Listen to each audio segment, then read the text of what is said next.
Salut à tous et bienvenue dans cette nouvelle revue de l'actualité du bodybuilding et du fitness à l'international. Je suis super excité de vous faire cette vidéo parce que ce week-end c'est le plus gros week-end de l'année, c'est le week-end de l'Olympia. Donc actuellement quand je vous enregistre cette vidéo, pas mal de choses se sont déjà passées. On a déjà nos champions de la catégorie bodybuilding 212, moins de 212. On a nos championnes de figure physique et fitness que je vais vous partager dans cette vidéo.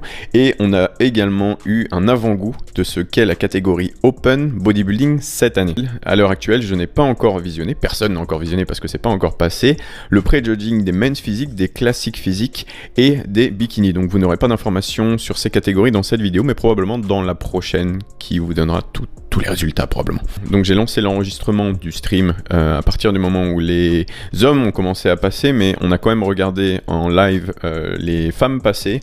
Donc celle qui a remporté la catégorie figure s'appelle Sid Guillon, vous l'avez à l'écran. La compétitrice qui a remporté la catégorie physique est Shanique, avec un physique qui est vraiment extraordinaire. Pour rappel, la catégorie physique, c'est la catégorie la plus haute en termes de physique actuellement. À Monsieur Olympia, sachant qu'il n'y a pas de women's bodybuilding depuis quelques années, ça va peut-être revenir, d'ailleurs ça va revenir probablement l'année prochaine, mais la catégorie la plus haute actuellement est women's physique. Et donc Shanique représente le meilleur physique au monde féminin. Et son physique est tout bonnement absolument extraordinaire, du fait principalement de sa structure, hein. Bien sûr après il y a la masse, mais sa structure est vraiment très impressionnante, avec son bassin qui est minuscule, et ses clavicules qui sont extrêmement larges, avec ses épaules qui sont absolument énormes, et ça donne une silhouette vraiment magnifique, et je suis très content qu'elle ait remporté cette catégorie et ce show, parce que je pense qu'elle le mérite vraiment. Il y a eu également la catégorie fitness, donc il y a une catégorie qui est jugée sur plusieurs critères, et elles ont plusieurs passages, donc il y a un show et il y a un jugement sur le physique, bien sûr, hein, ça reste une compétition de physique avant tout, et la compétitrice qui a remporté cette catégorie s'appelle Whitney Jones, que vous avez à l'écran. On va enchaîner avec un peu plus d'analyse maintenant. Donc à 5h du matin environ, chez nous, c'était le passage final des bodybuilders en moins de 212. Donc hier soir à 19h par là, ils avaient eu leur pré-judging. On avait pu suivre ça sur les différents médias sur place. Je pense à RX Muscle, Muscle Art Development, etc. Chose que je n'ai pas streamé parce que je voulais directement vous streamer le final ce matin. Et donc ce matin, on a eu les résultats avec un vainqueur de cette catégorie contre toute attente, parce qu'on s'attendait à voir un Derek arriver en premier, qui est Kamal. Donc Kamal qui est arrivé avec le physique le plus écorché du plateau, et qui, je pense que le stream sera d'accord, les gens qui étaient en live seront d'accord avec moi, a affiché le meilleur physique, donc mérite sa victoire en 212. Donc pour vous donner plus d'informations sur cette catégorie, c'est une catégorie qui est dominée depuis 7 années maintenant, 7 ans depuis Flex Lewis, mais Flex Lewis a décidé d'arrêter de concourir en 212 et de passer en open, mais il a pris l'année off. Donc c'était la première fois depuis 7 années qu'on n'avait pas Flex Lewis dans la catégorie, et donc le titre était ouvert, et c'est Kamal qui est venu le réclamer. En deuxième position, on a eu Derek Lunsford, alias Monsieur USA, qui était très attendu et qui était le favori. Derek qui est arrivé au pré-judging assez flotteux, et c'est le cas de quasiment tous les compétiteurs, mais Derek est arrivé un peu décevant, si je peux dire ça, au pré-judging. Également au début des finales, il était pas au mieux, toujours pas au mieux quelques heures après, mais au fur et à mesure, son physique s'est quand même amélioré, et je pense qu'il a rattrapé des points sur les derniers passages, et il est passé probablement devant Sean Clorida qui a fait 3e, parce que je suis pas convaincu que s'il avait autant brillé en finale, il serait devant Sean. Et donc en 3e, du coup, on a Sean Clorida, le Giant Clear, qui est arrivé absolument écorché et tanké comme pas possible, et qui mérite sa 3e place. Donc on va continuer avec les Open, la catégorie qui m'intéresse le plus en bodybuilding. Les passages ont commencé par les passages individuels. La danse a été ouverte par William Bonac. Ma première réaction était de me dire qu'il était un peu plus voilé qu'à son habitude, qu'à sa dernière apparition à l'Arnold Classic qu'il a remporté, mais c'est vrai que les lumières sont toujours différentes entre l'Arnold Classic et l'Olympia, et donc du coup on a toujours de meilleures photos, de meilleures vidéos, un meilleur rendu à l'Arnold Classic qu'à l'Olympia, donc ça c'est assez connu. De manière générale, l'Olympia n'est pas connu pour, le plateau à l'Olympia, donc les compétiteurs, pour la condition extrême des compétiteurs en open, et peut-être que c'est effectivement dû à à la lumière, ou alors tout simplement la lumière est tellement bonne sur les Arnold classiques que ça nous trompe un peu l'œil pour l'Olympia, je ne sais pas exactement. Enfin bref, ils sont tous arrivés sur scène à faire leur présentation, donc on a eu William Bonac qui est arrivé, après on a eu Max Charles, et là on s'est rendu compte à quel point la caméra pouvait faire vraiment mal au physique des compétiteurs. Donc à chaque fois qu'il y a un zoom, on a vraiment l'impression qu'ils ne sont pas secs, mais dès que la caméra recule un tout petit peu, on se rend compte qu'ils sont absolument écorchés. Donc c'est pour ça que sur le live, je mentionnais souvent qu'il fallait pas faire trop attention non plus au zoom. Et puis tout d'un coup, Adi Chopin est arrivé, et quand Adi est arrivé, on s'est rendu compte à quel point il était plus conditionné que les autres, beaucoup plus sec que les autres, et également étrangement, j'ai vu que la lumière a été un peu augmentée quand il est passé. Je sais pas s'ils ont la possibilité de gérer ça également concernant le passage. Et le tan un peu plus clair de Adi ressortait beaucoup mieux avec cette lumière. Donc du coup, le passage individuel d'Adi a mis tout le monde plus ou moins d'accord. Sur le live, on était tous un peu choqués, on s'est tous rendu compte à quel point Adi était bon. On savait déjà qu'il était bon, mais on allait se demander comment il allait réussir, comment il allait performer dans cette catégorie open face à des compétiteurs qui sont extrêmement gros. Et ben, il s'est super bien tenu, on le verra un peu plus tard pour les comparaisons. Et en plus de ça, il est le plus conditionné. Il est de toute façon le plus conditionné, et c'était vraiment très impressionnant à voir. Vous verrez un peu plus tard sur les comparaisons. Je ne vais pas vous faire les 15 passages libres des compétiteurs parce que je pense que vous allez vous ennuyer, mais le compétiteur que vous avez envie de voir suite à ça, j'imagine que c'est Brandon Curry, donc on va se mettre ça maintenant. Donc sur ce pré-judging, Brandon arrive avec le même rendu que William Bonac, surtout après le passage de Adi, on a vraiment l'impression qu'il est moins défini et qu'il a plus de flotte que Adi. Adi était vraiment le seul pour l'instant qui était arrivé vraiment sec, donc bien sûr ça faisait un peu mal au physique de Brandon, mais bon, on voyait quand même qu'il était super conditionné. C'est juste qu'à nouveau, ces caméras font extrêmement mal, et c'est le pré-judging, les compétiteurs il est bien connu que les compétiteurs sont plus secs pendant les finales, donc le jour d'après, qu'au pré-judging. Donc Brandon, on le savait de face, il est vraiment bon, et sa faiblesse principale, elle se passe surtout derrière, donc on parle souvent des jambes, mais c'est surtout les ischio-fessiers, autant la découpe que la masse de manière générale, et même s'il a probablement fait des améliorations à son physique depuis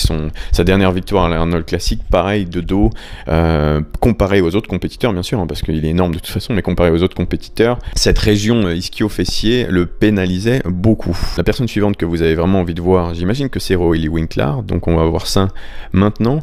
Roelly, pareil, très bon de face, on le sait.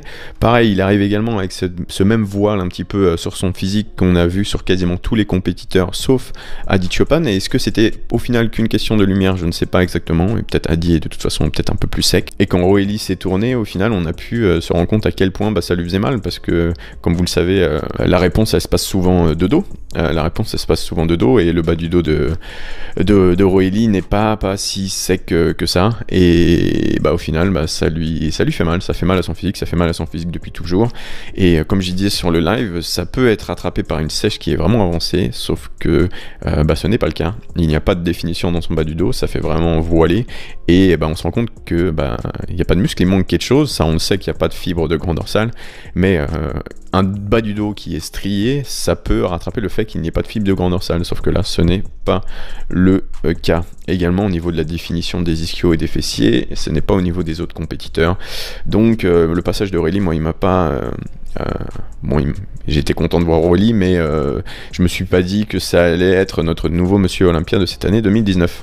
Et j'aimerais bien mettre une petite mention honorable dans ce premier passage, le passage individuel, à Patrick Moore, qui était clairement le plus beau physique sur scène, le physique avec Adi Chopin le plus conditionné, le plus sec au final.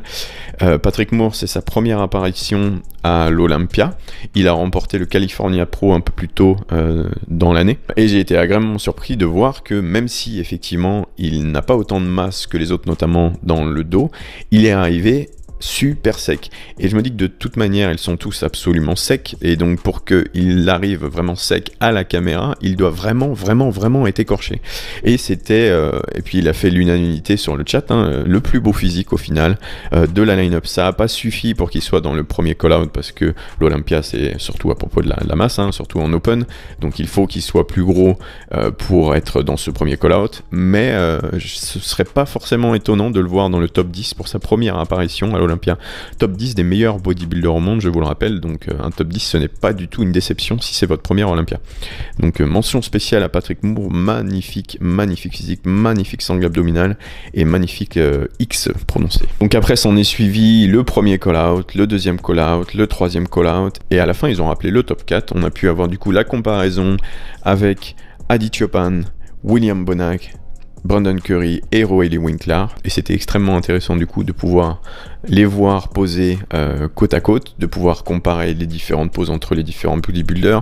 Sur le live, on se disait vraiment qu'ils avaient tous leurs forces et leurs faiblesses, et que du coup, il n'y avait aucun bodybuilder, aucun de ces 4 compétiteurs qui vraiment sortait du lot. Certains étaient forts de face, d'autres trop faibles de dos, ça rééquilibrait tout ça. Au final, il n'y en avait vraiment aucun qui sortait vraiment du lot, comme on peut le voir d'habitude dans chaque Olympia avec les Phil Heath, avec les grands champions, Ronnie Coleman, etc. Je pense que au final, si on regarde un peu tout ça, Brandon Curry sort quand même peut-être un petit peu devant les autres, donc il serait pas étonnant de voir Brandon sortir avec le titre cette année, mais bon, la réponse demain, parce qu'il reste encore les finales, et d'après ce que nous ont dit les commentateurs, enfin Sean Ray, il est possible que le changement, il est possible que le classement évolue en fonction de l'évolution des physiques sur les finales. Ce que je disais sur le live également, c'est que le seul qui est vraiment écorché, c'est Adi Choopan, donc sa marge d'amélioration, elle est faible, pendant que les autres, vu qu'ils ont encore un peu de flotte, et que les finales sont bien connues pour amener des physiques un peu plus écorchés, ils ont une plus grande marge d'amélioration, et donc on pourrait voir des physiques encore plus impressionnantes dans ce top 3, sur 3 des compétiteurs de ce top 4. Donc là actuellement, ce que je vois bien, c'est un Brandon en premier, et la bataille entre Bonac et Choopan pour la deuxième et la troisième place, c'est pareil. De dos, je pense que Bonac sort vainqueur, mais c'est vrai que Hadi est tellement conditionné que c'est vraiment difficile de les placer. Je me suis pas encore décidé. J'aime vraiment bien les insertions, le physique de Bonac, même si c'est un plus petit gabarit comme Hadi au final. Donc c'est vraiment dur de les placer, c'est vraiment dur, donc je ne sais pas encore. Mais par contre, je suis plus ou moins sûr que Roelly va faire 4e sur la compétition. Donc on aurait Brandon 1, Bonac, Hadi entre 2 et 3, et Roelly Winkler en 4. Et puis reste à voir ce qui va suivre sur ce podium. Les 5 premiers sont qualifiés d'office pour l'Olympia 2020, donc il serait plus intéressant de parler de top 5 plus que de top 4, mais bon, c'est ce qu'ils ont décidé de faire, parce que les autres compétiteurs derrière sont également très impressionnants, mais c'est vrai que les 4 là se démarquent vraiment du lot, sans surprise à nouveau, donc ça va vraiment être intéressant de voir le combat demain, et si au final Brandon maintient son physique, il n'y a pas de raison, s'il arrive à encore s'améliorer, je pense que les deux qui peuvent le plus s'améliorer dans ce top 4, c'est William Bonac et Roelly Winkler au niveau du justement ce petit voile de flotte. Est-ce que un William Bonac sans ce léger voile de flotte, ou alors c'est la caméra, j'en sais rien à nouveau, va pouvoir du coup faire de l'ombre à un très bon et déjà au plein potentiel Adi Choopan pour aller chercher sa deuxième place? C'est possible également, mais est-ce que Adi peut continuer à être aussi plein et peut-être arriver encore plus plein? Je ne sais pas si c'est même possible actuellement avec le physique qu'il a affiché, et pourquoi pas venir gratter la première et se battre en tout cas avec Brandon pour la première place. En tout cas, c'est super intéressant cette Olympia. Beaucoup de personnes étaient un peu déçus du plateau cette année. J'adore en fait le fait de ne pas avoir la réponse. C'est vraiment quelque chose qui me donne envie de revenir et qui me donne envie de me lever à 4h du matin pour regarder les shows. J'ai pas fait ça toutes les années, et si jamais je savais que Phil allait gagner cette année s'il était là, je sais même pas si je l'aurais fait. Je l'aurais peut-être fait pour vous, mais pour moi je sais pas si je l'aurais fait. Alors que là vraiment on est perdu. Autant pour la catégorie 212, voilà, on sait pas, on a Kamal qui est arrivé en premier, alors que Derek sur les réseaux sociaux on se disait que ça allait être le meilleur, sauf qu'il n'a pas gagné. Et là à nouveau sur cette catégorie open, on ne sait toujours pas qui va gagner. Donc par contre ça m'intéresse grandement de savoir ce que vous en pensez actuellement, où vous placez vos compétiteurs. Je parle du top 4 là pour le coup. Si vous arrivez en commentaire à me faire votre prédiction pour les finales qui auront lieu à partir de 4h du matin, heure française, demain, donc dimanche 4h du matin, on aura les finales de bikini, on aura les finales de men's physique, on aura les finales de classique physique et on aura les finales de open bodybuilding. C'est les 4 finales qu'on aura pour terminer l'Olympia. Et ces 4 finales, je serai à nouveau sur Twitch en live si vous voulez me rejoindre. Le lien il est dans la description de la vidéo, ce sera demain à 4h du matin heure française jusqu'à environ 7h. Donc voilà pour ce premier pré-judging sur ce pré-judging tout court des Open et les résultats et la victoire de Kamal en 212, le nouveau Monsieur Olympia 212 si on peut appeler ça comme ça. C'était très intéressant ce matin, je me suis bien éclaté, j'ai essayé de commenter, de regarder ça avec vous sur le live. J'ai vraiment apprécié le fait de ne pas regarder Monsieur Olympia tout seul cette année, c'est vraiment cool parce que si vous regardez l'Olympia généralement vous devez avoir cette expérience qui est d'être à 3-4 heures du matin tout seul dans votre canapé dans le salon avec des écouteurs pour pas faire de bruit parce que tout le monde dort à 3 heures et là pour le coup non, j'étais avec quand même 200 personnes en train d'échanger sur et commenter les physiques avec vous, donc c'était vraiment très agréable et on remet ça demain.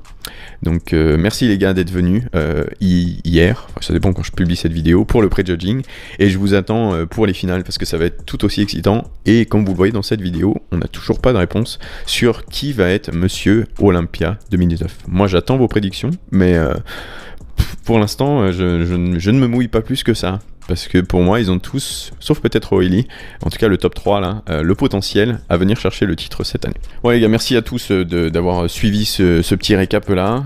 Si vous avez bien aimé la vidéo, bien sûr je vous invite à la liker, je vous invite surtout à la commenter parce que je veux vraiment savoir ce que vous en pensez. Si vous voulez pas rater toutes les vidéos, hein, comme d'habitude bien sûr, je vous invite à vous abonner à la chaîne. Si vous voulez me suivre sur Twitch pour regarder les lives, peut-être que j'en ferai plus souvent du coup, n'hésitez pas à aller vous abonner sur Twitch. Il y a Twitch dans la section, dans la description de la vidéo pour me rejoindre sur les lives, notamment demain matin. Je vous souhaite de passer un bon week-end, allez dormir assez tôt ce soir pour pouvoir vous lever tôt demain, et puis on se fait les finales ensemble. Salut les gars, bonne journée, bon week-end,